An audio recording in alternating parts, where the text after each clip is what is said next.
Have you ever wondered what really happens inside a piece of metal when it's hit by, say, an explosive force?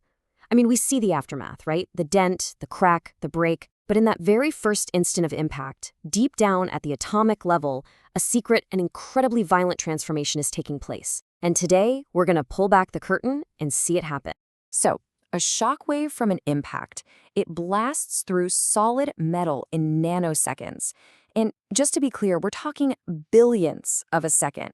In that impossibly small slice of time, the metal goes through this brutal, hidden change. So let's dive into that secret world, nanosecond by nanosecond.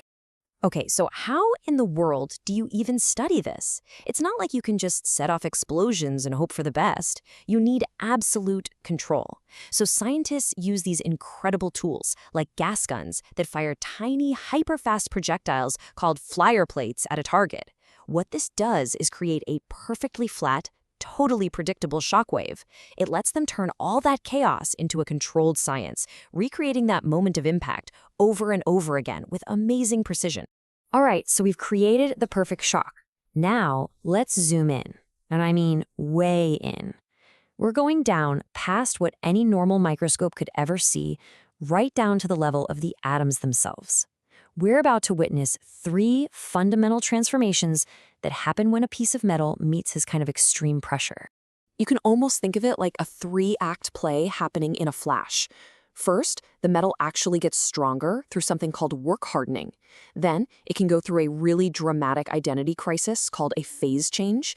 And finally, if the conditions are just right or just wrong, it can be torn apart from the inside out in an event called spallation.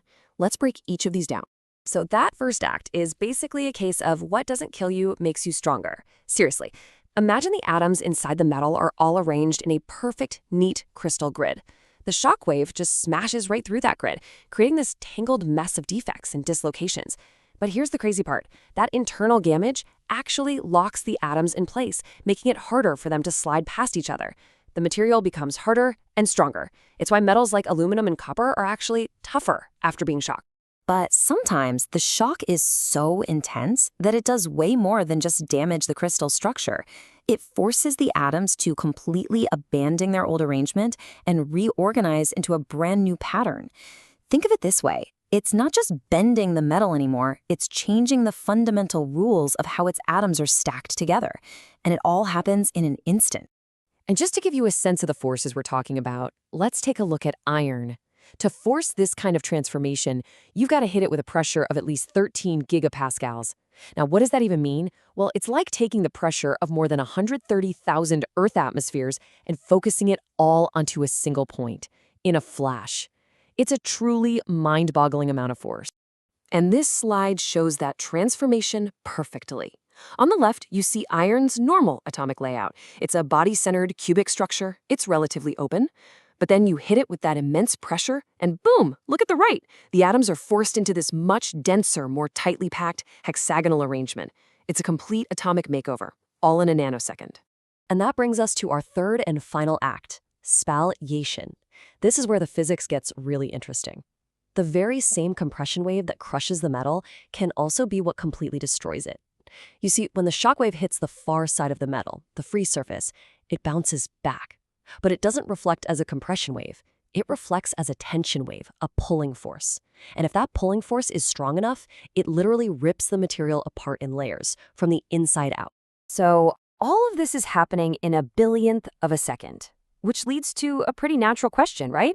How on earth do we know any of this is happening? I mean, how do you film an atom rearranging itself in real time? Well, the technology to see this stuff has evolved like crazy. Early on, it was basically detective work. Scientists would look at the wreckage after the event and try to piece together what must have happened. Then came a huge breakthrough, using lasers to measure the speed of the shockwave as it was happening. But today we have the ultimate tool, in situ X-ray diffraction. It's like an atomic-level super camera that takes live snapshots of the atoms as they're rearranging, capturing that phase change as it happens.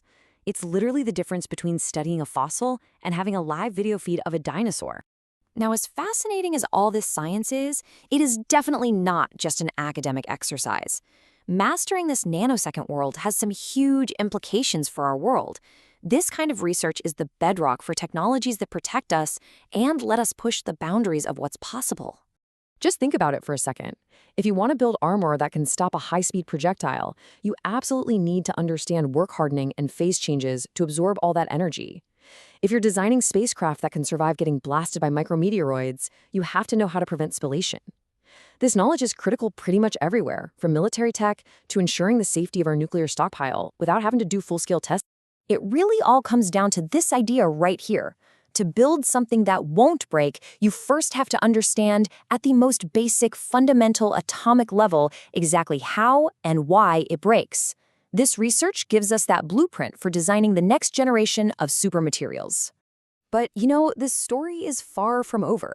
This is an incredibly active field of research, and it seems like for every amazing answer scientists find, a bunch of new, even more complicated questions pop up. Right now, scientists are in a race to answer some massive questions, like how fast do these phase changes really happen? We know it's fast, but how fast? How do you connect what you learn from a tiny lab sample the size of a coin to something as big as a battleship? And maybe the trickiest one of all, how can you possibly measure the temperature inside the metal during that 1/1000th of a second of impact? These are the puzzles that are driving the next wave of huge discoveries.